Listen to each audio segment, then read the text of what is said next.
Yo la team, j'espère que vous allez bien et que vous avez passé une très bonne journée. On se retrouve ce soir pour une vidéo classique et c'est le dernier gros week-end avant la fin d'année 2019. À nous d'essayer d'aller chercher vraiment du gain pour bien terminer cette année sur la chaîne. Juste avant de vous donner mes 3 pronostics pour demain la team, on va comme d'habitude faire le bilan de ce qui s'est passé hier mais également avant-hier. Avant-hier, je vous avais proposé 2 pronostics. Mayence ou nul à Brême, c'est largement passé, victoire 5-0 de Mayence. J'étais également parti sur le match Dortmund-Leipzig sur le but de Werner. Il a mis un doublé perfect sur cette journée de mardi. Concernant mercredi, là, j'étais également parti sur 2 combinés. Il suffisait qu'un des 2 passe pour être en bénéf. C'est ce qui s'est passé. On valide le safe. Victoire du Celtic 2-0, ça passe. Victoire de Lyon 4-1, ça passe, une cote à 1,70. Le fun, lui, ne passe pas malgré le fait que dans le match Wolfsburg-Schalke, on a bien eu les 2 équipes qui ont marqué. La rencontre entre le Barça et le Real a clairement accouché d'une souris. J'étais parti sur un but de Suarez, score final 0-0 entre le Barça et le Real dans un classico qui était assez terne, je trouve.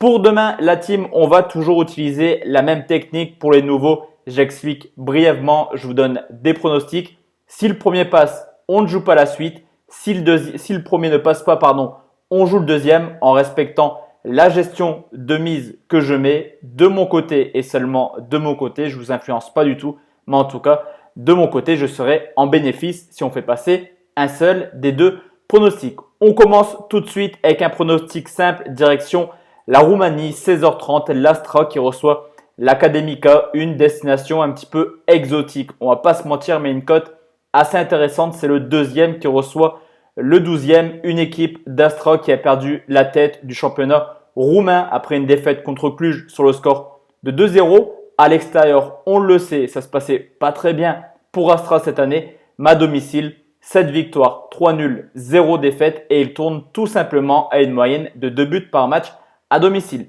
À côté de ça, Academica, c'est déjà 7 défaites en 10 matchs, une équipe qui vient de 2e division roumaine. Plus mauvaise défense avec 25 buts encaissés. Quand on s'arrête là, tout porte à croire que l'Astra est largement favori. Mais attention, car l'Academica a également la 3e meilleure attaque du championnat roumain à l'extérieur avec déjà 15 buts marqués.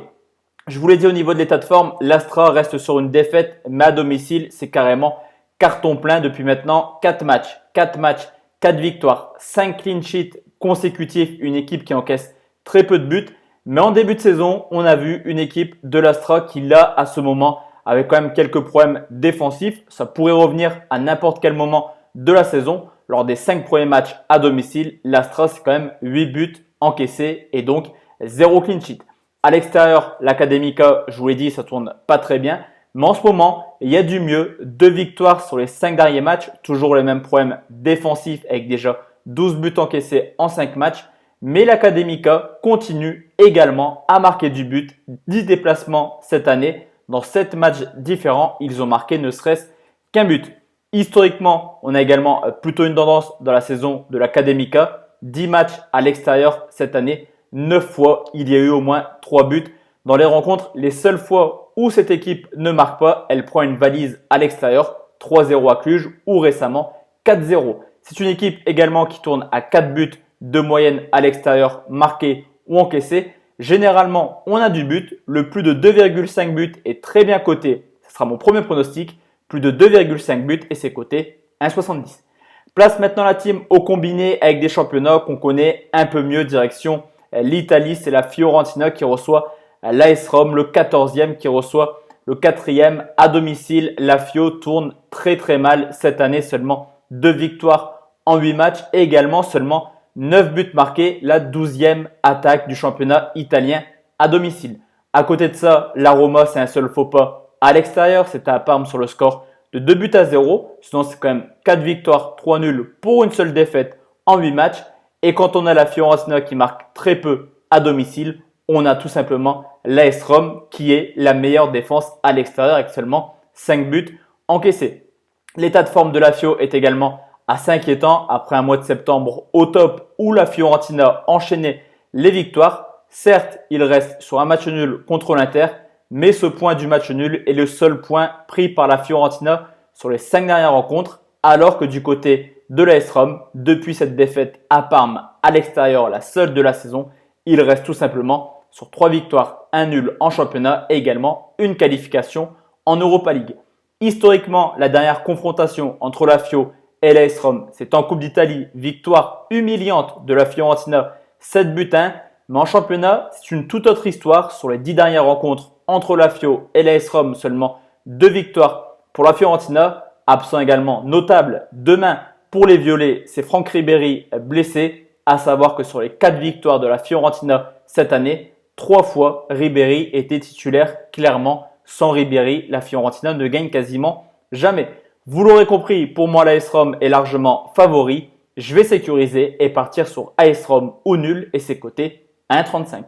Je combine cette rencontre avec un match en Allemagne. Forcément, j'aime bien ce championnat qui me réussit plutôt pas mal. Cette année, c'est Hoffenheim qui reçoit Dortmund, le 9e qui reçoit le 4e. Et là, on a clairement 2 équipes dans le dur à domicile ou à l'extérieur. À domicile, déjà 4 défaites en 8 matchs pour Hoffenheim avec tout de même la 17e défense. Une équipe qui a déjà encaissé 18 buts. Mais Hoffenheim, on le sait, depuis le retour de Kramaric, marque également du but. 12 buts marqués sur ces 8 rencontres à domicile. Dortmund, eux, à l'extérieur, sont vraiment dans le dur également. 12 points en 8 matchs. Quand on sait que le leader Leipzig a déjà pris 20 points à l'extérieur. Clairement, c'est le bilan de Dortmund à l'extérieur qui les empêche d'être en tête de son championnat. 14 buts marqués, un trio offensif toujours impressionnant. Reus, Sancho, Alcacer, ça marque du but. Mais défensivement, je me répète vraiment toutes les semaines, j'ai l'impression. Mais Dortmund a déjà pris 13 buts à l'extérieur. Tout simplement la plus mauvaise défense des équipes qui ambitionnent d'être championne d'Allemagne. Au niveau d'état de forme, on a une équipe d'Hoffenheim qui jongle clairement cette année, capable de gagner 5-1 la semaine d'avant et d'en prendre 4 la semaine d'après. Une équipe un petit peu impronosticable. Mais ce qui est sûr, c'est une équipe qui encaisse du but, je vous l'ai dit. Et sur les 3 derniers matchs à domicile, quand même 10 buts encaissés. Du côté de Dortmund, là aussi, c'est un petit peu une suite logique de la saison. Une équipe qui a beaucoup d'erreurs défensives et également un mental assez faible. Encore en témoigne ce match nul.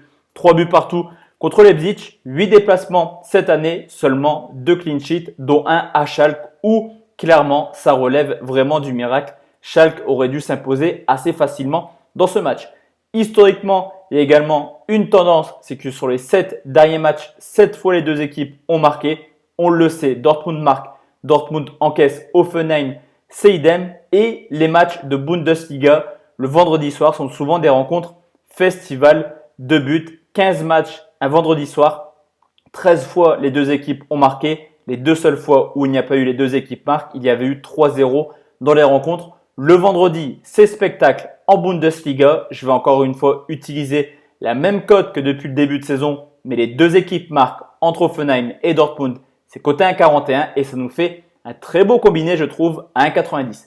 Donc voici la team, mes 3 pronostics pour demain, comme d'habitude. En commentaire, n'hésitez pas à dire ce que vous pensez jouer, si vous avez un petit ticket à nous proposer. De mon côté, je vous retrouve demain soir pour une nouvelle vidéo. Ciao, ciao la team et à demain.